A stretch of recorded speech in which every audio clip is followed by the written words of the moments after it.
माझ्या कुशीतला असून तू बाळ माझ्या जीवाचा बनला तू काळ तुझे जीवन भर पुरविले लाळ राहून अर्धपोटी साज सकाळ मी तुला पाहून प्राण सोडिले रे बाळ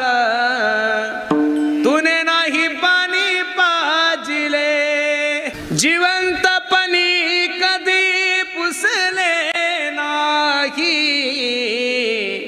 आता कशाला म्हणतोस आई